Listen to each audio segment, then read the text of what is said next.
안녕하십니까. 어깨 아프면 견우입니다. 오늘은 견우가 50대 초반의 남자분 명동 소재한 대기업에 다니는 사례분을 소개해 보려고 합니다. 먼저 치료 후기 살펴보겠습니다. 좋아하던 골프를 다시 시작할 수 있게 되어 너무 기쁩니다. 손가락이 편하고 팔꿈치와 어깨도 아프지 않으니 너무 좋네요 라고 하시면서 누구보다 기뻐하시던 환자분이었습니다.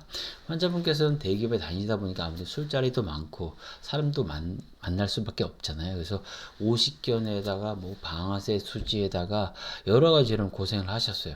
그래도 바쁜 시간 중에서 열심히 치료 나오셔서 좋은 결과 만들 수 있었습니다.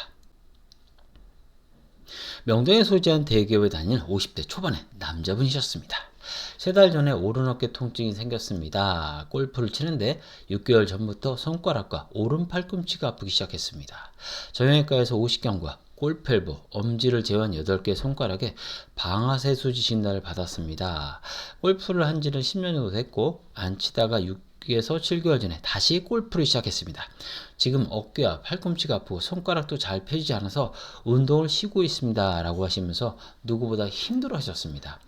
50견의 골프 엘보에 방아쇠 수지, 뭐 도저히 운동은 할 수 없는 상태죠. 근데 환자분께서는 아무래도 이제 대기업에 다니시다 보니까 이런저런 모임도 많고 또 만나셔야 하기 때문에 누구보다 빠르고 정확한 치료를 원하셨습니다. 50개는 왜 살펴보겠습니다. 퇴행성 변화, 아무래도 이제 나이가 드시면 문제가 생길 수밖에 없겠죠. 뭐 자동차 사고 같은 외상으로도 생길 수 있겠고요. 갑상선, 당뇨, 심혈관 질환, 파킨슨, 뇌졸중, 갱년기와 발생해서도 생기는 것으로 알려져 있습니다. 장기간의 입원이나 수술, 항암치료, 깁스, 유방암 등으로 해서 50견이 또 발생하는 것으로 알려져 있습니다. 골프 엘보의 원인을 살펴보겠습니다. 직접적인 외상, 교통사고라든가 그 밖에 외력에 의해서 생길 수도 있고요. 대부분 이제 과사용과 관련해서 생길 수 있습니다. 그래서 골프 엘보 일단 생겨야 되면 일단 과사용을 줄이는 게 원칙입니다. 방아쇠 수지의 원인 살펴보겠습니다. 지속적인 압력, 예를 들어서 중지에 방아쇠 수지가 생겼다고 할게요. 거기 계속 압박이 가해지게 되면 문제가 생길 수밖에 없겠죠. 그래서 그 다음에 두 번째로 이제 당뇨나 통풍, 결절종, 신장질환, 류마토이드 관절염과 관련해서도 방아쇠 수지가 생기는 것으로 알려져 있고요.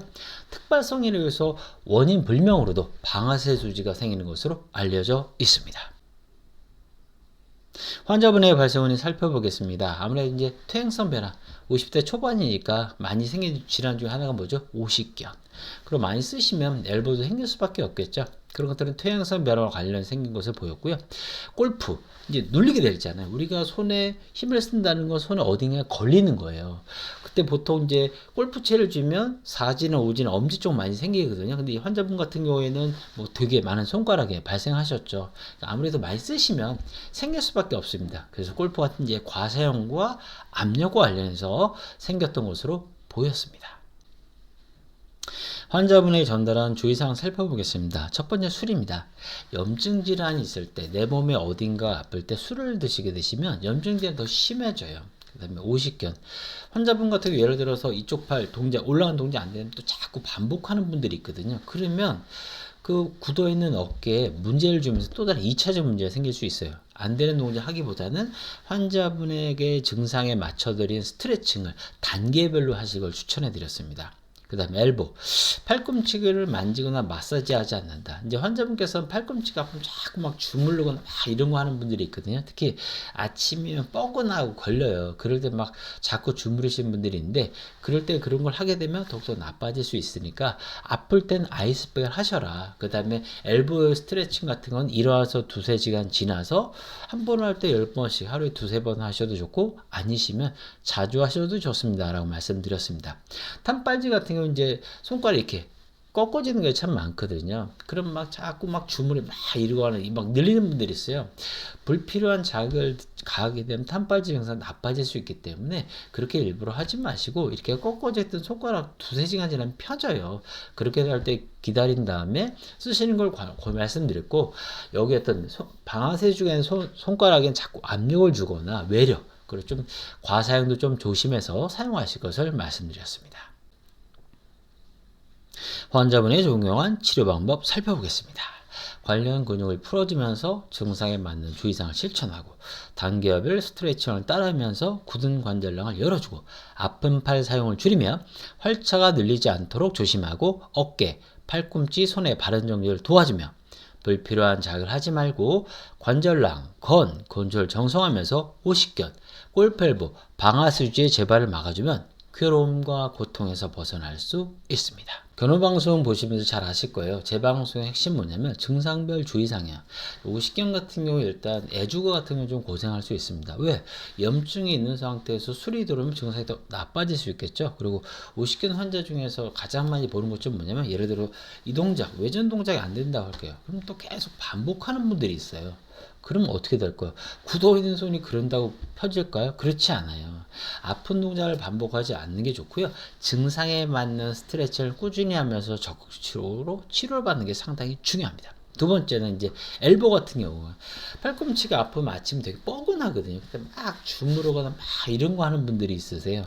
그때는 오히려 아이스백을 하시면서요. 증상에 맞는 스트레칭 같은 거 따라오면서 엘보 같은 경우 술이 되게 안 좋거든요. 그런 것들 좀 피하시면 좋아요. 자, 방아쇠 수제는요, 많이 써서 오지만 눌려서 오시는 게 되게 많아요. 그때 막 자꾸 이런 걸 눌리거나 막 이런 거 하거나 막 이렇게 아침에 손가락 구부러지는데 막 불필요하게 무리하게 하시는 분들이 있거든. 그럼 더 나빠져요. 이렇게 있더라도 두세 시간 지나면 펴지거든요. 괜히 꺾어지는 거 막 피려고 하시면서 괜히 불필요한 자극을 주시기보다는 좀 기다렸다가 쓰시는 걸 좋고, 일단 방아쇠 수지가 있는 상태에서는 과사용 조금 피하시는 게 좋습니다. 제가 처한 상황을 먼저 들어주시고 거기에 맞게 티칭해 주셔서 치료를 잘 따라오는데 부담이 덜했습니다 라고 말씀하셔도 환자분입니다. 환자분께서는 이제 오십견과 엘보와 방아쇠 수지가 있었지만 누구보다 적극적으로 치료에 임해 주셨고 조의사항도 잘 따라 주셔서 이번에도 좋은 결과 만들 수 있었습니다. 지금도 오십견, 골펠부, 방아쇠 수지로 고통받고 있는 분들 정말 많으실 겁니다. 새로운 치료에 도전하기 위해선 큰 결심이 필요합니다. 큰 결심을 하면 큰 결과도 만들 수 있습니다. 더 이상 오십견, 골펠부, 방아쇠수로 고통받지 마시고 좋은 결과 만드셨으면 좋겠습니다. 건강하세요.